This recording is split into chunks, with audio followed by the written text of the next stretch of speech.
سب سے پہلے انسان حضرت بابا سیدنا نبینا آدم علیہ الصلوۃ والسلام کو اللہ تبارک و تعالیٰ نے پیدا فرمایا تھا، تو وہ جو ابتدائی واقعہ تھا نا پیدائش کا، اللہ تبارک و تعالیٰ نے اس کو یہاں پر اجمالاً مقصودی بات کو بیان فرمایا۔ چنانچہ اس کا ترجمہ ہے تو میں نے پڑھ، ترجمہ اس کا یہ ہے، وَإِذْ قَالَ رَبُّكَ لِلْمَلَائِكَةِ، اور یاد کرو اس وقت کو، قال ربک، جب تیرے رب نے للملائکۃ فرشتوں سے فرمایا، انی جاعل فی الارض خلیفہ، انی جاعل کہ بے شک میں پیدا کرنے والا ہوں، فی الارض زمین میں، خلیفتاً خلیفہ۔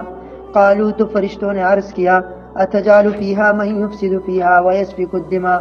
کیا آپ پیدا فرمائیں گے فیہا زمین میں، من یفسد فیہا جو اس میں فساد کرے گا، جو اس میں کیا کرے گا، فساد کرے گا، ویسفک الدماء اور خونوں کو بہائے گا، اور خونوں کو بہائے گا، ونحن نسبح بحمدک، اور ہم آپ کی تسبیح بیان کرتے ہیں، بحمدک حمد کے ساتھ، ونقدس لک اور آپ کی پاکی بیان کرتے ہیں۔ قال انی اعلم ما لا تعلمون، اللہ تبارک و تعالیٰ نے فرمایا، انی اعلم بے شک جو میں جانتا ہوں، ما لا تعلمون وہ تم نہیں جانتے ہو۔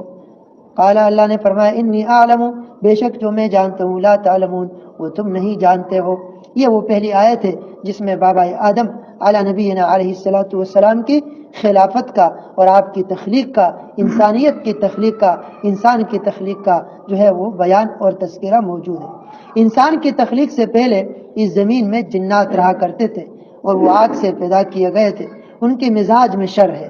جنات کے مزاج میں شر ہے، زمین میں بہت فساد کرتے رہے، خون بہاتے رہے۔ اللہ جل شانہ نے زمین میں اپنا خلیفہ پیدا کرنے کا جب ارادہ فرمایا تو فرشتوں سے فرمایا کہ میں زمین میں خلیفہ پیدا کرنے والا ہوں۔ فرشتوں نے جنات کا حال دیکھ رکھا تھا، صورتحال ان کے سامنے تھی، انہوں نے سمجھا کہ زمین کا مزاج ہی ایسا ہے کہ جو اس میں رہے گا تو وہ فساد کرے گا، جس میں رہے گا وہ فساد کرے گا، خون بہائے گا۔ تو اس بنیاد پر بعض مفسرین نے فرمایا ہے کہ گویا فرشتوں کو جب یہ معلوم ہوا کہ ہونے والے خلیفے میں 3 قوتیں ہوں گی، ہاں جو انسان پیدا اس میں 3 قوتیں ہوں گی، پہلی قوت شہوانی شہوت ہوگی، دوسری قوت غضبیہ غصہ ہوگا، اب یہ دونوں قوتیں فساد اور خون خرابے پر آمادہ کرنے والی، یہ دونوں قوتیں جو ہے نا، قوت شہوانی اور قوت غضب غصہ، یہ دونوں انسان کو خون خرابہ اور فساد پر آمادہ کرنے والی ہے۔ اور تیسری قوت قوت عقلیہ ہے، قوت عقلیہ، قوت عقلیہ انسان کے اندر موجود ہے جو اللہ تعالیٰ کی معرفت، اللہ تعالیٰ کی اطاعت، اللہ تعالیٰ کی فرمانبرداری پر آمادہ کرنے والی قوت ہے۔ تو انہوں نے یہ سمجھا کہ پہلی دونوں قوتوں کا تقاضا یعنی قوت شہوانی اور قوت غضبیہ کا تقاضا تو یہ ہے کہ ایسا خلیفہ پیدا نہ کیا جائے، اس لیے کہ زمین میں خون خرابہ کرے گا، فساد کرے گا، پیدا نہ کیا جائے، جس میں یہ دونوں موجود ہوں